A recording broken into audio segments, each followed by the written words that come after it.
Welcome to சுடுதண்ணி. இன்றைக்கி நம்ம வீடியோவில் ரொம்பவே சிம்பிளான ஒரு கிரேவி ரெசிபி தான் பார்க்க போகிறோம். தாபா ஸ்டைல் மஷ்ரூம் கிரேவி எப்படி பண்ணுறதுன்னு பார்க்கலாம். இது சப்பாத்திக்கெலாம் ரொம்பவே சூப்பராக இருக்கும். இதோட இன்க்ரீடியன்ஸை நான் டிஸ்கிரிப்ஷன் பாக்ஸில் கொடுக்குறேன். இப்போ வாங்க சேர்ந்து சமைக்கலாம். ஃபர்ஸ்ட் இதுக்கு ஒரு மிக்சியில் 2 தக்காளி சேர்த்துக்கலாம். இதோட ஒரு பச்சை மிளகாய், 4-5 முந்திரி பருப்பு, 1/2 டீஸ்பூன் மிளகு, 2 கிராம்பு சேர்த்துட்டு நல்லா அரைச்சி எடுத்துக்கலாம்.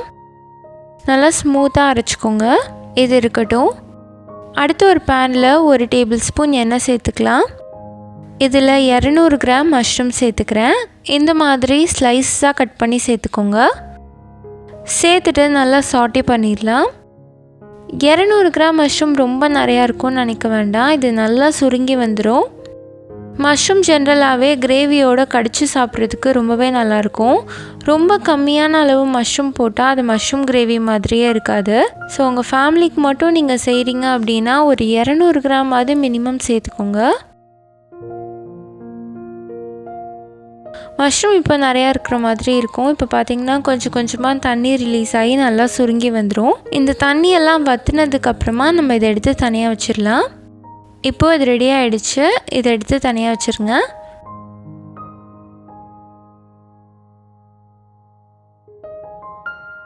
அடுத்து இதே எண்ணெயில் ஒரு பெரிய வெங்காயம் சேர்த்துக்கிறேன். இதை நல்லா வதக்கி எடுத்துக்கலாம். நீங்கள் எண்ணெய் தேவைப்பட்டுச்சுன்னா இன்னும் கொஞ்சம் கூட சேர்த்துக்கலாம். சேர்த்துட்டு நல்லா வதக்கிடுங்க. வெங்காயம் நல்லா லைட் ப்ரௌனாக வரணும். இப்போ இது கூட 1 டீஸ்பூன் இஞ்சி பூண்டு விழுது சேர்த்துட்டு அதையும் பச்சை வாசனை போகிற அளவுக்கு நல்லா வதக்கிடலாம்.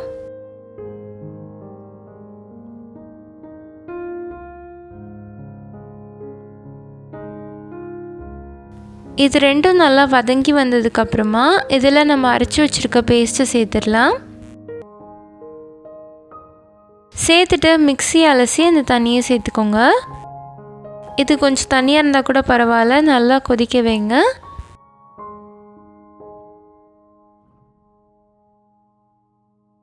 கொஞ்ச நேரத்தில் அது திக்காயிடும். ஏன்னா நம்ம முந்திரி பருப்பெல்லாம் சேர்த்துருக்கோம். ஸோ நல்லா அது ஒரு திக்னஸ் கொடுக்கும். இது நல்லா கொதித்து வந்ததுக்கப்புறமா இதில் நம்ம மசாலாலாம் சேர்த்துடலாம். 1 டீஸ்பூன் மிளகாய்த்தூள், 1/2 டீஸ்பூன் கரம் மசாலா, 1 டீஸ்பூன் மல்லித்தூள், 3/4 டீஸ்பூன் உப்பு சேர்த்துட்டு நல்லா மிக்ஸ் பண்ணி விட்டுருங்க. எல்லாம் ஒன்றா நல்லா கலந்து வரணும்.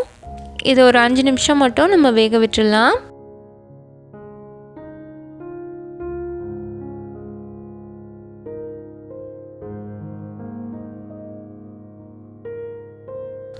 அஞ்சு நிமிஷத்துக்கு அப்புறமா இதில் ஆல்ரெடி நம்ம சாட்டே பண்ணி வச்சுருக்க மஷ்ரூம்ஸையும் சேர்த்துக்கலாம். ஸோ இது ரெண்டும் சேர்ந்து கொதிக்கும் போது தான் அந்த மஷ்ரூமில் நல்லா ஃப்ளேவர்ஸ் அப்சர்வ் ஆகும். ஸோ வதக்கி வச்சுருக்க மஷ்ரூமை இதில் சேர்த்துக்கோங்க. சேர்த்துட்டு நல்லா மிக்ஸ் பண்ணி விட்டுடலாம்.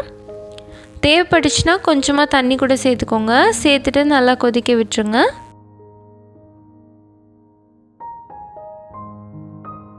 இப்போ பார்த்திங்கன்னா இது நல்லா கொதிச்சு வந்துருச்சு. எண்ணெய் நல்லா பிரிஞ்சு வந்திருக்கு பாருங்கள்.